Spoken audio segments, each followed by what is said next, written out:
Welcome back to TV Burp. Derek fancies his own brother on EastEnders. Nice try, Derek. See you later.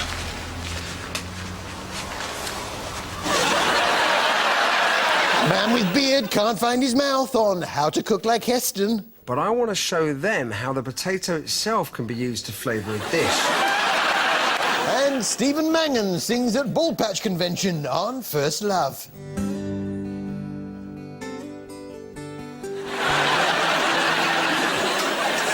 The Last Explorers now on BBC Two with Neil Oliver, in which Neil looks back at explorers of the past.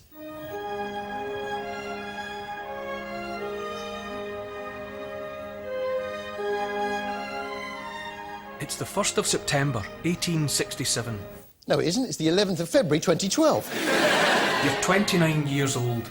No, I'm not. I'm 47. You came here from Scotland at the age of 11. And you're about to begin your career as an explorer by walking 1,000 miles from Indianapolis to the Gulf of Mexico. I think you might have me confused with someone else. I wonder how things are going down at Torquay's premier tourist attraction, the Grosvenor Hotel. What makes a good holiday is when you do things you wouldn't normally do, you know? I remember I once went on a holiday somewhere and I ended up riding a camel. Well, I remember that, you know, I didn't go on holiday to ride on a camel, but I ended up riding on a camel, and it's something I'll always remember. And I haven't got any camels. Well, get some camels then. Yes, this was the proprietor of the Grosvenor, Mark Jenkins. Hello? Happy birthday to you. Happy birthday to you. Happy birthday, dear Harry. Happy birthday to you. No, Mark, I've told you, it's not my Hello? Hello? Do we sell birthday cards here? I need one for Harry. It's not my birthday. Oh, hi, it's Mark here, phoning from the Grosvenor in Belgrave Road. You know your little birthday cakes you do? Have you got a blue one, a very small blue one knocking about? Yeah, from yesterday. Can it say Happy Birthday, Harry? Harry? For pity's sake, Mark, it's not my birthday.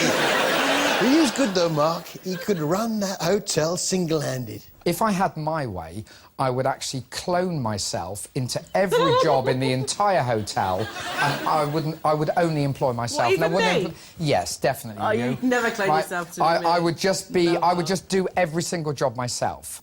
I agree. Mark is so brilliant at all his jobs, I've actually had him cloned. Yeah, and all the Mark clones are working on TV Burp.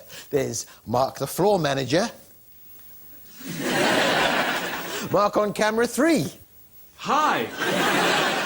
There's Mark in makeup. I've got Mark doing costume. I've got Marks doing scenery and props. Of course, any Marks I had left over, I just let watch the show. The problem is, because they're very similar in temperament and very evenly matched, they do tend to get on each other's nerves. No, don't do it like that, you fool. Don't call me a fool. Hey, what's going on here? Mind your own business. Mark!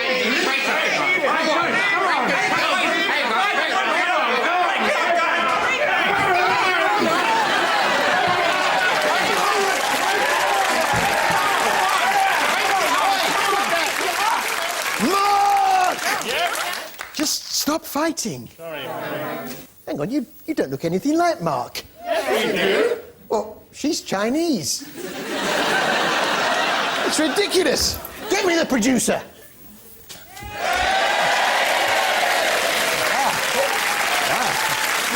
Yes, Harry. Yeah, the producer, Mark. It was supposed to be lookalikes. Sorry, Harry, it won't happen again. Oh, but by the way, happy birthday. Happy birthday to you.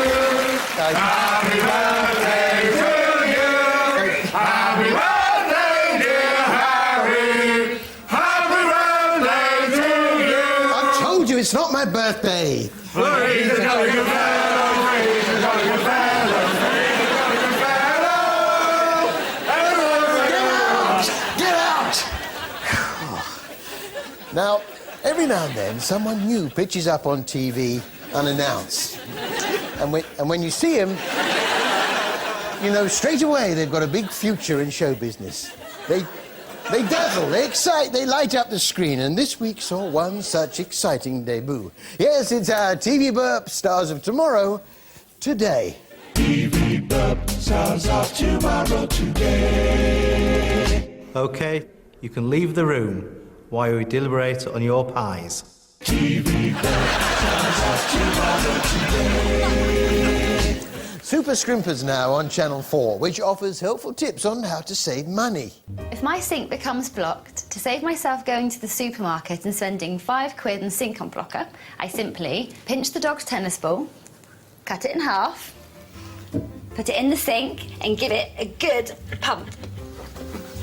Ta-da! It's unblocked. Yeah, but how's the dog going to play tennis?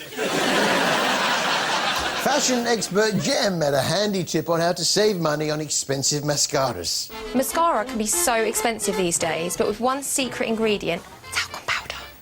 Pardon? Talcum powder. Oh, talcum powder, yeah. I've got some talcum powder here somewhere, yeah. So, how does it work? So the first thing you need to do is put the first coat of mascara on. You just get your talcum powder, and then using your finger, just coat your eyelashes. You just put a bit more mascara on. And as you can see, before and after, super thick lashes, and you haven't had to waste £10 on a really good mascara to get them. OK, so it's the mascara. And a little bit of talcum powder. Not too much. It stings! It stings! Give me some water! Give me some...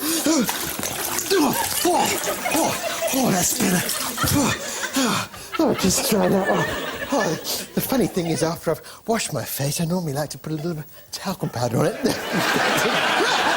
stings! It stings! Oh, a little bit of talcum powder. It stings! It stings! Right off. A little bit of talcum powder. It stings! Dry it off. It stings! Talcum powder. Dry it off. Stings! You get the idea with that. Now, Ian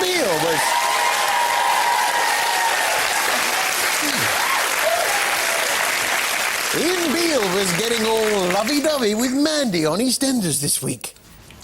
Babe, come here. You've got... What? You've got a little something. Oh, you're so cute. Am I? No. Wild About Pandas now on BBC One, which followed the keepers at Edinburgh Zoo as they planned to bring over a couple of pandas from China, hopefully to breed. But of course, breeding pandas is notoriously tricky. The sex drive of captive pandas is notoriously low. Despite just 2 or 3 fertile days a year, they often prefer eating to procreating. Well, we've got something in common then.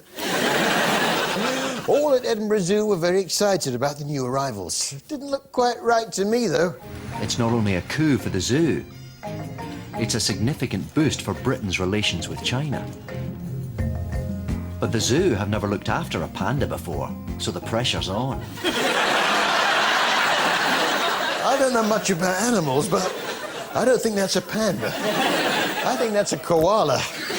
Head keeper Alison McLean went out to China to meet one of the pandas, but even that one didn't look quite right. And I mean, again, one of the things that someone very young, his mum leaves the baby.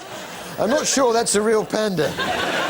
The pandas, however, certainly appeared to have picked up the Scottish accent. Young one will only get 1,800 grams a day, which is tiny, maybe about half of one of these. Oh, yeah, they've got their pandas very highly trained. It's amazing what you can get them to do if you put the time in.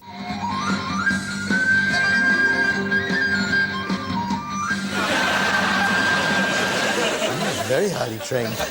And they can sing as well. Yeah, so to sing us out, it's the Edinburgh Zoo Pandas.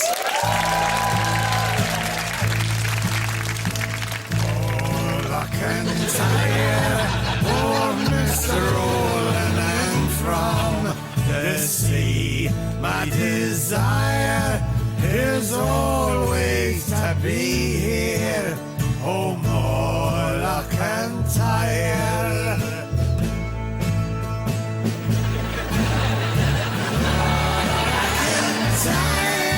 Oh,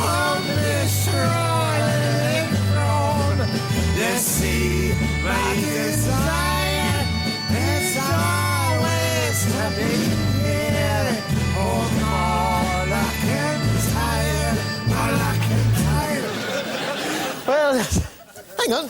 You're not a real panda.